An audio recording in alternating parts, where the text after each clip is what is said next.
ಇತ್ತೀಚಿನ ಸಂಚಿಕೆಗಳನ್ನು ಜಾಹೀರಾತಿನ ಕಿರಿಕಿರಿ ಇಲ್ಲದೆ ನೋಡಿ.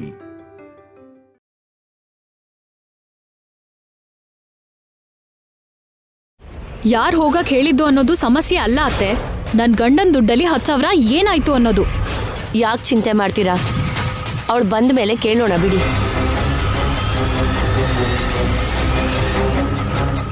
ಅವನಿನ ನಂಬೋದಕ್ಕೆ ಸಾಧ್ಯನೇ ಇಲ್ಲ. ಅವಸರ ಪಟ್ಟು ಏನೇನೋ ಮಾತಾಡ್ಬೇಡ ಅಣ್ಣ. ನಾನೇನು ಅವಸರ ಪಡ್ತಾ ಇಲ್ಲ, ಇರೋದನ್ನೇ ಅಂದಿದ್ದು. ನನ್ ದುಡ್ಡು 10,000 ಅವಳು ತಗೊಂಡಿದ್ದಾಳೆ. ಅಣ್ಣ,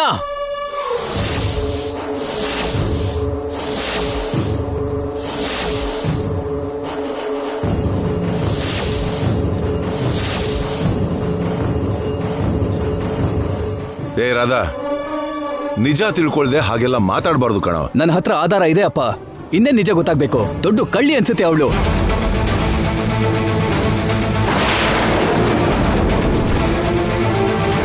ಅಣ್ಣ, ಇನ್ನೊಂದು ಸಲ ಅಷ್ಟು ದೊಡ್ಡ ಮಾತು ಹೇಳ್ದೆ ಅಂತ ಹೇಳಿದ್ರೆ ನಾನಂತೂ ಸುಮ್ಮನೆ ಇರಲ್ಲ.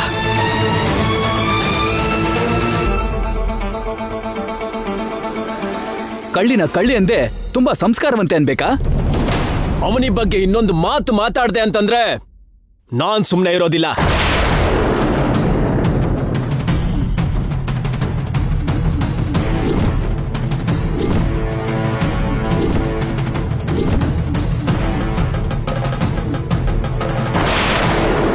ಏನೋ ಬೆರಳು ತೋರಿಸಿ ವಾರ್ನಿಂಗ್ ಕೊಡ್ತೀಯಾ? ಅಂತೀನಿ ಕಣೋ, ಅವನಿ ಕಳ್ಳಿ ಅಂತ 100 ಸಲ ಅಂತೀನಿ. ಕಳ್ಳಿ ಕಳ್ಳಿ ಕಳ್ಳಿ. ಅಷ್ಟು ಒಳ್ಳೆ ಹುಡುಗಿನ ಕಳ್ಳಿ ಅಂತ ಹೇಳ್ತೀಯಾ? ನಿನ್ನ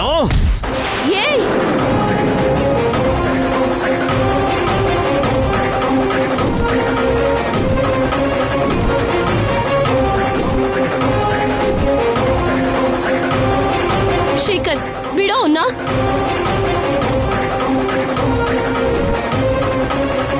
ಅಣ್ಣನ ಕಾಲರ್ ಹಿಡ್ಕೊಳ್ಳೋ ಅಷ್ಟು ದೊಡ್ಡವನಾಗ್ಬಿಟ್ಟಿಯೇನೋ?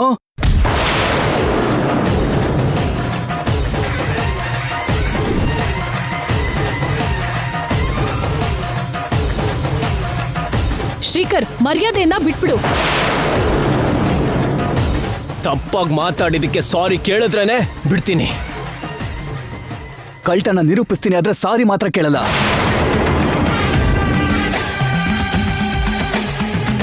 ಶ್ರೀಕರ್, ನಿಮ್ಮ ಅಣ್ಣನ್ ಬಿಡು. ಶ್ರೀಕರ್, ಬಿಡು ಬಾಮೈದ.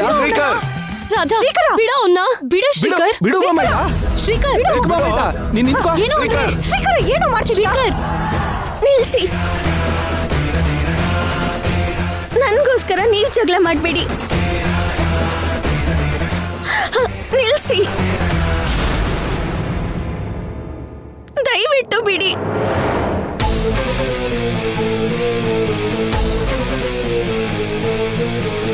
ಏ ಅವನಿ ಬಂದ್ಲಲ್ಲೋ, ಏನ್ ರಾಧಾ, ಶ್ರೀಕರ್, ಇನ್ಸಾಕ್ ನಿಲ್ಸಿ.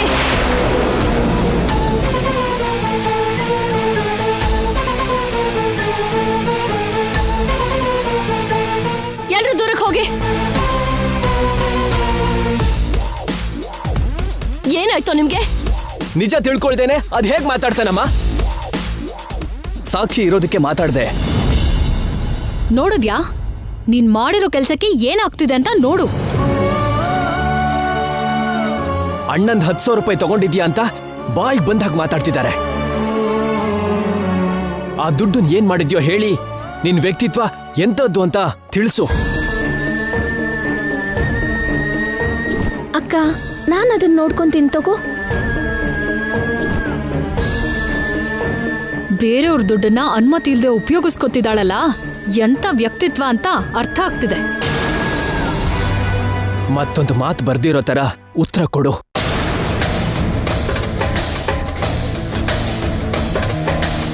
ಅಕ್ಕಂಗ್ ಕೊಟ್ಟಿರೋ ವಿಷಯ ಹೇಳಿದ್ರೆ ಬಚ್ಚಿಟ್ಟಿರೋ ನಿಜ ಬಯಲಾಗತ್ತೆ. ಹಾಗಂತ ಸುಳ್ಳು ಹೇಳಕ್ಕೂ ಆಗಲ್ಲ. ನನ್ ದುಡ್ಡನ್ನ ಏನ್ ಮಾಡ್ದೆ?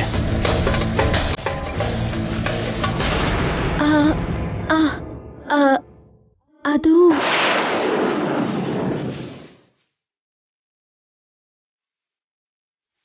ಅದು ನೋಡಮ್ಮ, ನನ್ನ ಮಕ್ಕಳಿಬ್ರು ಚಿಕ್ಕಂದಿನಿಂದ ಗೊಂಬೆಗೋಸ್ಕರ ಆಗ್ಲಿ ಬಟ್ಟೆಗೋಸ್ಕರ ಆಗ್ಲಿ ಜಗಳ ಮಾಡ್ಲಿಲ್ಲ.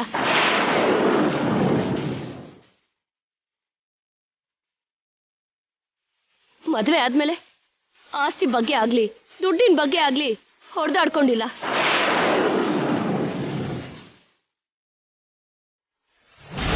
ಅವರಿಬ್ಬರಿಗೂ ರಾಮ ಲಕ್ಷ್ಮಣ ಅನ್ನೋ ಹೆಸರಿದೆಯೇ ಹೊರತು ರಾಮನಿಗೆ ಲಕ್ಷ್ಮಣನಿಗೆ ಮಧ್ಯೆ ದ್ವೇಷ ಪ್ರತೀಕಾರ ಇಲ್ಲ.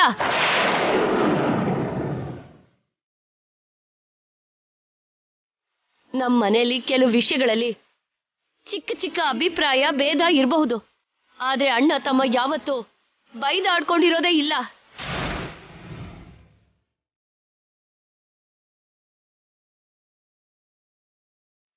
ಕಾಲರ್ ಹಿಡ್ಕೊಂಡಿದ್ದೇ ಇಲ್ಲ.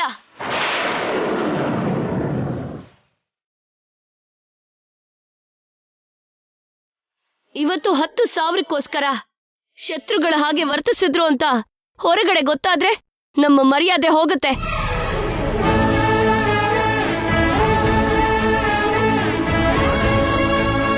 ಅದಕ್ಕೆ ಕಾರಣ ಹೊರಗಡೆಯಿಂದ ಬಂದಿರೋ ಹುಡುಗಿ ಅಂತ ಗೊತ್ತಾದ್ರೆ ಇನ್ನಷ್ಟು ಸುಲಭ ಆಗಿ ಹೋಗ್ತೀವಿ.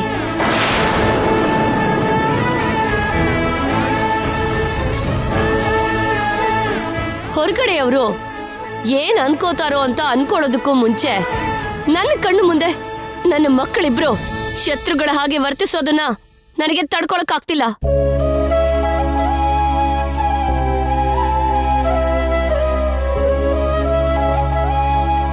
ಕನಸಿನಲ್ಲಿ ಕೂಡ ನಡೀದೇ ಇರೋದು ವಾಸ್ತವದಲ್ಲಿ ನಡೆದಿದ್ದಕ್ಕೆ ನನ್ನ ಹೃದಯ ತಡ್ಕೋತಾ ಇಲ್ಲ.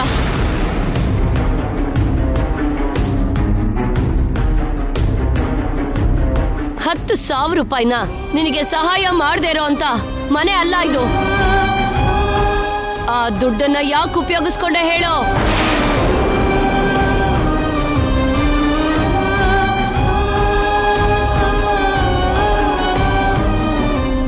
ಮೌನವಾಗಿದ್ರೆ ಆರೋಪ ನಿಜ ಆಗುತ್ತಮ್ಮ. ಆ ತಪ್ಪಿಗೆ ಶಿಕ್ಷೆನೂ ಆಗುತ್ತೆ. ಉತ್ತರ ಹೇಳು.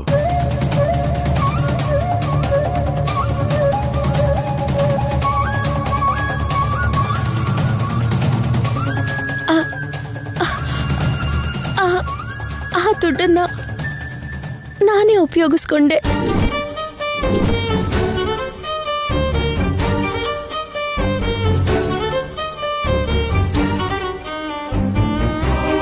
ತುಂಬಾ ಅಗತ್ಯ ಇದ್ದು ಉಪಯೋಗಿಸ್ಕೊಂಡೆ.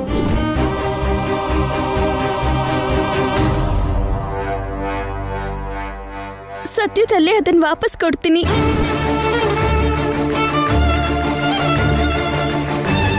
ಈ ವಿಷಯ ಹೇಳೋದಕ್ಕೆ ಇಷ್ಟೊತ್ತು ಯಾಕಮ್ಮ ಯೋಚನೆ ಮಾಡಿದೆ?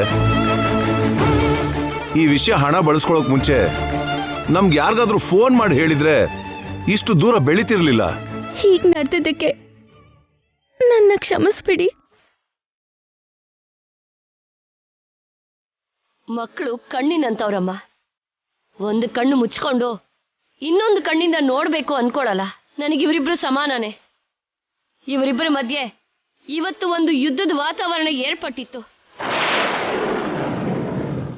ತಾಯಿ ಮನಸ್ಸು ಪಡೋ ನೋವನ್ನ ನಿನ್ನ ಕ್ಷಮಾಪಣೆ ತೀರ್ಸೋದಿಲ್ಲ.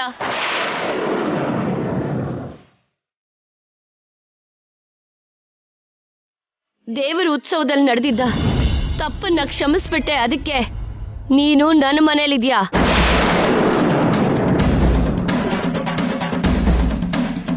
ಇಲ್ಲ ಅಂದಿದ್ರೆ ಹೊರಗಡೆ ಹೋಗ್ತಿದ್ದೆ.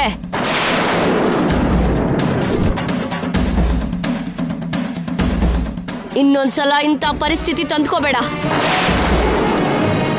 ಕಾರಣ ಹೇಳಿದ್ಲು ಅಲ್ವಾ, ಇನ್ ಬಿಟ್ಬಿಡಿ.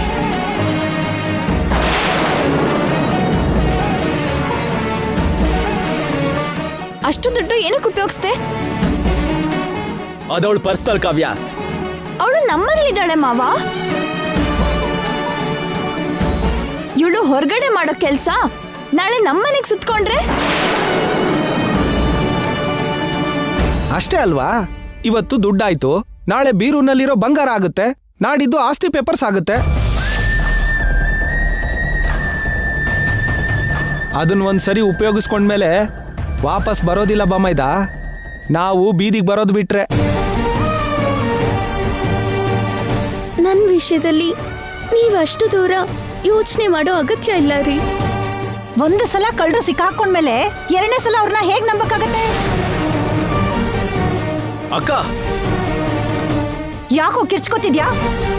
ನನ್ ತಮ್ಮಂದಿರು ಹೊಡೆದಾಡ್ಕೊಳ್ಳೋಂತ ಪರಿಸ್ಥಿತಿ ತಂದಿಟ್ಟಿದ್ದಾರೆ. ಹೊಟ್ಟೆ ಉರಿತಿದೆ ಕಣೋ. ಮಾತಾಡ್ದೆ ಹೇಗಿರ್ಲಿ ನಾನು?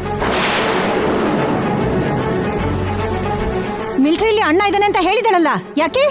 ಅವನಿಗೊಂದು ಫೋನ್ ಮಾಡಿದ್ರೆ 10,000 ಕಳ್ಸಲ್ಲ ಅಂತನಾ? ಅಥವಾ ಅವನ ಕೈಲಿ ಕಳ್ಸಕ್ಕಾಗಲ್ವಾ? ಆಫ್ಟರ್ ಆಲ್ 10,000ಕ್ಕೋಸ್ಕರನೇ ಅಲ್ವಾ ನೀವಿಷ್ಟೊಂದು ಗಲಾಟೆ ಮಾಡ್ತಿರೋದು?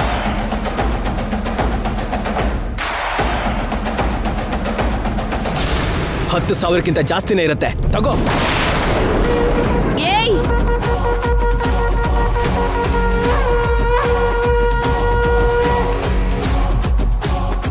ಶೇಖರ್,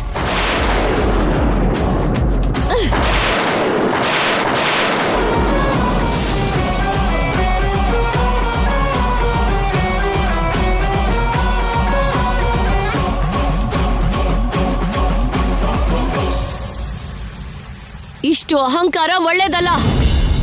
ಅದಲ್ಲಮ್ಮ, ಎಲ್ಲರೂ ಹೇಳಿದ್ ಮಾಡು. ಏಯ್, ಅಣ್ಣನ ಮುಖದ ಮೇಲೆ ದುಡ್ಡೆಸೆಯೋಷ್ಟು ದೊಡ್ಡವನಾಗ್ಬಿಟ್ಟಿರೋ ನೀನು. ಮೊದಲು ದುಡ್ಡು ಎತ್ಕೋ.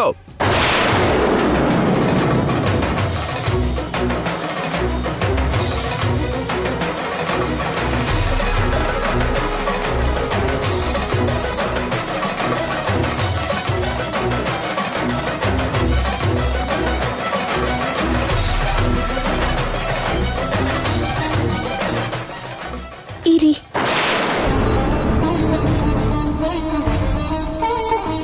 ದಯವಿಟ್ಟು ನೀವು ಕೊಡಬೇಡಿ. ಆ ದುಡ್ಡನ್ನ ನಾನೇ ಹೊಂದಿಸ್ತೀನಿ.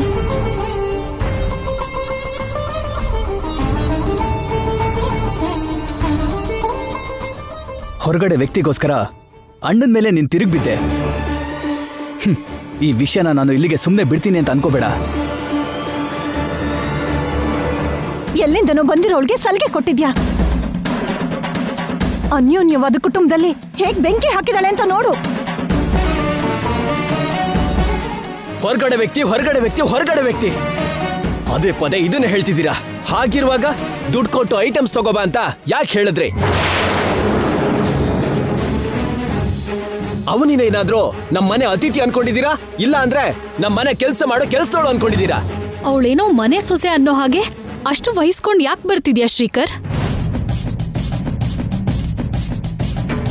ಅವಳ ಮೇಲೆ ಮಾತೆ ಬರ್ದಿರೋ ಹಾಗೆ ತುಂಬಾ ಚೆನ್ನಾಗಿ ಪ್ರೊಟೆಕ್ಟ್ ಮಾಡ್ತಾ ಇದ್ಯಾ. ಯಾಕೆ ಇಷ್ಟೆಲ್ಲ ಸಪೋರ್ಟ್ ಮಾಡ್ತಿದ್ಯಾ ಮಾವ? ನಿನಗೇನಾಗ್ತಾಳೆ ಅಂತ? ಜಸ್ಟ್ ಫ್ರೆಂಡ್ ಸಿಸ್ಟರ್ ಅಷ್ಟೇ ಅಲ್ವಾ?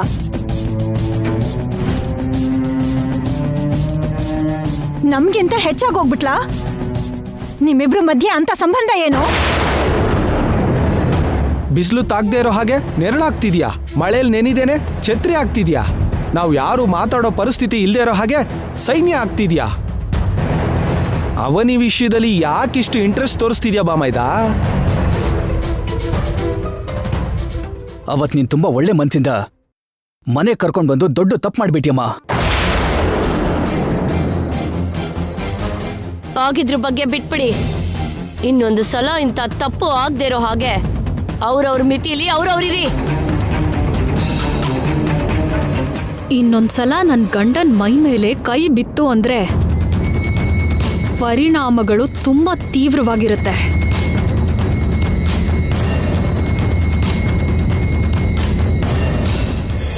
ಅವಾಗ ನಾನ್ ತಗೊಳ್ಳೋ ನಿರ್ಧಾರ ಸುನಾಮಿ ರೂಪ ತಾಳಿ ಮನೆನೇ ಮುಳುಗಿಸ್ಬೋದು.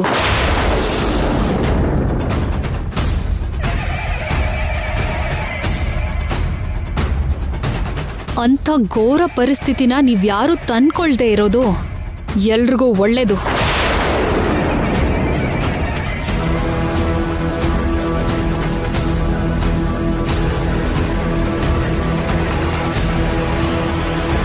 ಚಿಕ್ಕ ಕ್ರಿಮಿನೇ ಅಲ್ವಾ ಅಂತ ಸುಮ್ಮನೆ ಬಿಟ್ರೆ ಬೆಳೆಗೆಲ್ಲ ನಾಶ ಆಗೋಗುತ್ತೆ.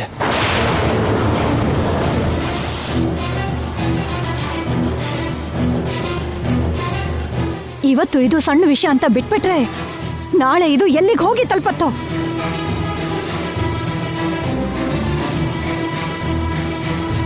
ಇಬ್ರ ಮಧ್ಯೆ ಏನ್ ನಡೀತಿದ್ಯೋ, ನಮ್ ಹಿಂದೆ ಏನ್ ನಡೀತಿದ್ಯೋ ಅರ್ಥನೇ ಆಗ್ತಿಲ್ಲ.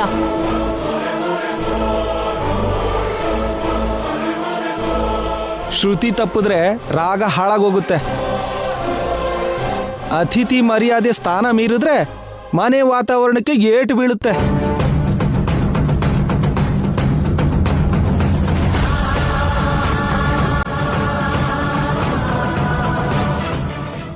ನೀನು ಒಳಗಡೆ ಹೋಗಮ್ಮ.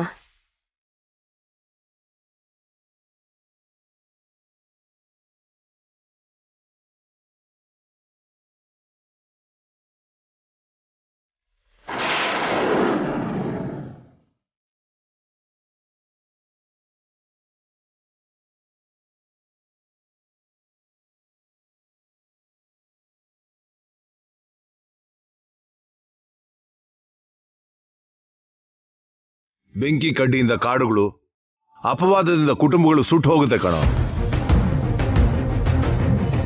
ಅದಕ್ಕೆ ಅವಕಾಶ ಕೊಡಬಾರ್ದು ಶ್ರೀಕರ್. ಯಾವತ್ತು ನನ್ನ ಮಗನ ಮೇಲೆ ಕೈ ಎತ್ತಿಲ್ಲ, ಇವತ್ತು ಅಂತ ಪರಿಸ್ಥಿತಿನೇ ಬಂದಿದೆ. ನಡೆದಿದ್ದೆಲ್ಲ ಒಂದು ಕೆಟ್ಟ ಕನಸಾದ್ರೆ ಚೆನ್ನಾಗಿರುತ್ತೆ.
ಸಮರ್ಪಿಸೋ ಅರ್ಹತೆ ನಿನಗಿಲ್ಲ.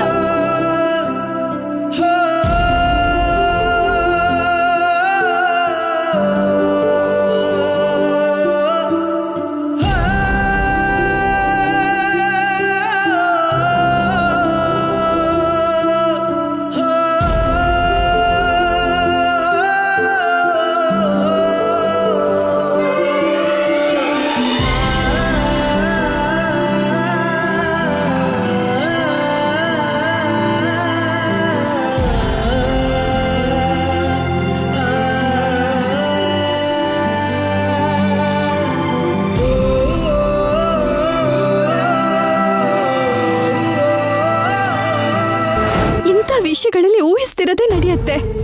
ಮನುಷ್ಯನ್ ಸುತ್ತ ದುಡ್ಡು ಓಡಾಡೋ ಕಾಲ ಹೋಗಿ ಆ ದುಡ್ಡು ಸುತ್ತ ಮನುಷ್ಯ ಓಡಾಡೋ ಕಾಲದಲ್ಲಿ ಬದುಕ್ತಿದೀವಿ.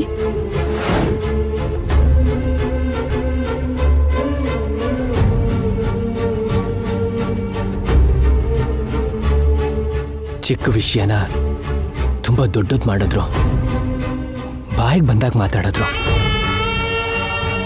ನೋವು ಪಡಬೇಡ ಅಂತ ಹೇಳಿದ್ರೆ ಮಾತ್ರ ಮನ್ಸಲ್ಲಿರೋ ನೋವು ಹೋಗಲ್ಲ. ಅಂತಹ ಸಮಯದಲ್ಲಿ ಕೂಡ ಅವನಿ ನನ್ನ ಹೆಂಡತಿ ಅಂತ ಹೇಳ್ಕೊಳಕ್ಕಾಗದೇ ಇರೋ ಅಸಮರ್ಥ ಆಗೋದೆ. ನನ್ನ ಕ್ಷಮಿಸು ಅವನಿ.